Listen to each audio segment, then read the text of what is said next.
Hi, and welcome back to It's Not Rocket Science, 5 questions over coffee. I am here with my coffee mug. I'm here with Sonny Kurmi. Sonny is a great networker and a financial chartered planner, and he has got some great advice for businesses. And so, Sonny, we're going to spend 5 minutes now talking to you about your business and about how you help businesses. So, welcome to It's Not Rocket Science, 5 questions over coffee, Sonny. Well, thank you. Yep. Good morning. Thank you for the opportunity, Stuart. Appreciated, of course. Nervous as well, which is always good, isn't it? Hey, it's just the internet. So, Sonny, tell me, what is what are the things that you help your customers do?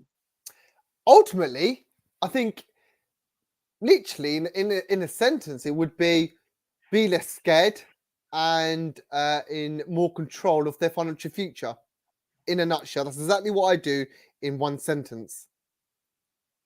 Okay, and what are the problems that the businesses you help have made? What have they tried to do without getting the help that you provide them with? I think yeah, the problem that they that they make would probably more so be speaking to um, unqualified um, family members, relatives, friends, or using the likes of Google to try and understand what their problem is, two, how to resolve it. With things like Google or whatever it may be, it will only answer the question that you've asked, but if you don't know what question you answer, that you need answering, how are you meant to get the answer? Does that make sense? Yeah, yeah. I So mean, the it's problem it's is that yeah. the answer is very much dependent upon the right sort of question, isn't it? And if you need somebody with experience like you to ask the right question, don't you? That's exactly it, isn't it? It's about having that conversation and actually trying to, because sometimes for the clients themselves, it's you've got to sit down with them and actually get them to start thinking about what is it that they want to achieve, and then understand where they are today, and then kind of bridge that gap, or at least create the plans to at least move them one step closer. But I'd say, yeah, most individuals probably don't know what they want to be doing in 10, 20, 30 years down the line. And that's kind of like, where I come in, and other financial advisors as well. It's by helping them understand the future, where we are today, and then anyway, obviously in between the planning approach. Okay, I get it. I get it.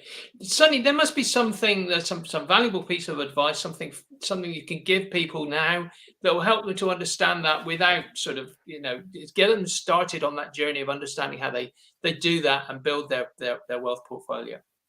Yeah, no, of course. I mean, look, ultimately, I would always be an advocate of speaking to professionals. Now, one thing that I think is quite important to mention here is there are a number of different types of financial advisors. They all get paid in different ways, but ultimately, having a conversation with someone is free.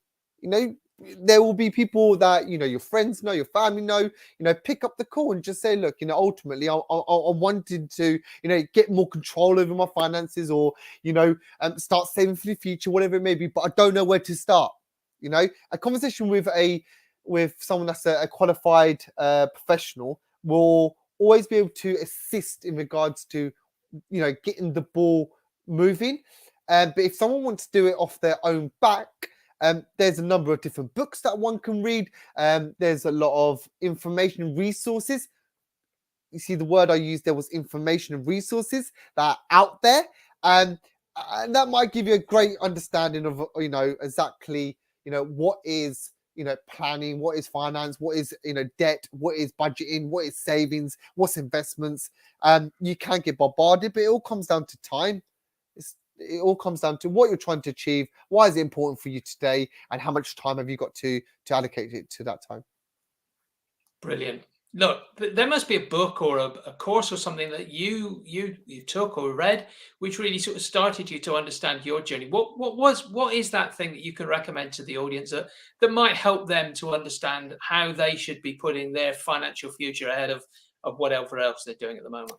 Yeah, no, most definitely. I mean, the one of the concepts is a quite good one actually. This is it always stays with me, and it is fairly textbook, but it's still quite relevant in today's world that we live in.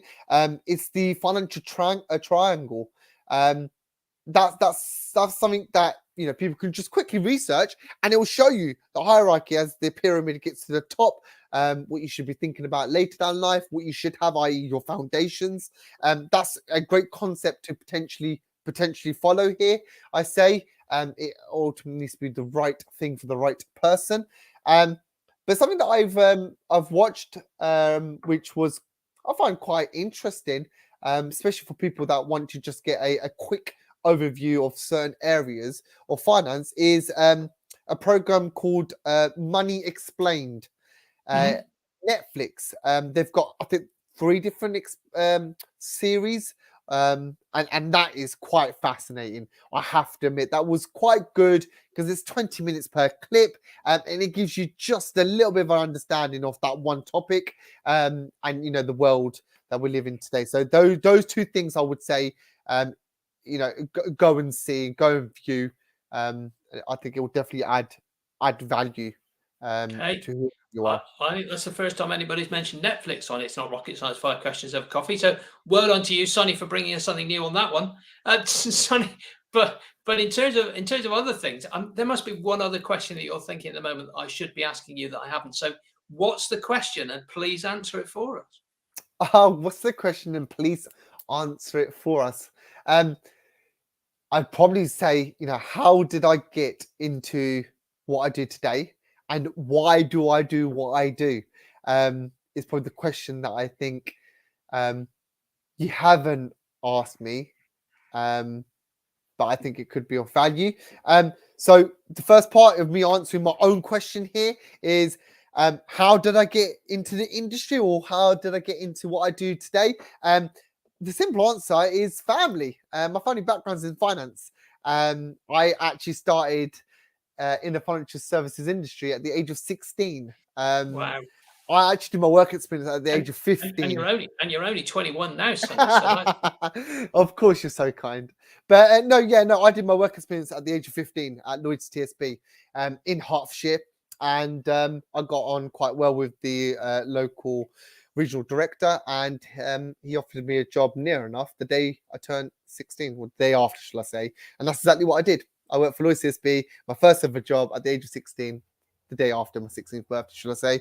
And that's how I got into the industry. I've studied in the I did accounting and finance at university. Hated the accountancy side, but loved the finance side, which is great. I've ended up in Abu Dhabi, Dubai, my first job after university, and again, that was doing financial advice, and that's how I got into what I do today in terms of the job that I do today. So I was quite lucky at the age of 20. I knew what I didn't want to do, i.e., accountancy, and go down that route. And I did know what I did want to do for a lifetime, and that was to become a financial advisor. Why do I do it? Um, I'm able to change people's lives, and that feeling. So that feeling of being able to assist people either move one step closer to their goals or achieve their future goals. That feeling's just. I mean, I don't think there's no amount of words that can explain that. It's like magic. And that's the way I can explain it. I can do magic in some senses. I can help people by achieving their goals or move one step closer, um, giving them information that's simple and easy to understand, and changing their lives. I think that's quite cool. I like that. I like that a lot. Sonny, where can people find you to find out more information? And there must be a LinkedIn profile or something that people can follow your activities. And actually, I've got to admit, I love following your activities. You have a great daily three things that I did doing today or did yesterday that you post every day, which I think is just a great thing to follow. So where can people find you? Yeah, like you said, I am on social media, i.e., LinkedIn. So yeah, I'm on LinkedIn. I have a website. I'm on Google My Business. Google. Um, Yeah, I mean, there's a number of different ways that people could find me. But I'd say, yeah, LinkedIn, website, Google, either my company name or my name, and I should pop up. So that's Sonny, SONNYKURMI. Sonny, brilliant stuff. Thank you so much for spending a few minutes with us. I'm just going to pop up now. Look, if you would like to hear about more of what we're sort of doing here on It's Not Rocket Science, 5 Questions Over Coffee, get onto the newsletter list as https://link.thecompleteapproach.co.uk/newsletter. link.thecompleteapproach.co.uk/newsletter. Follow everything we do. We'll have more great guests like Sonny in a week or so's time. Sonny, thank you so much for spending some time with us. Really appreciate it. Love the Thank you so energy. much, Stuart.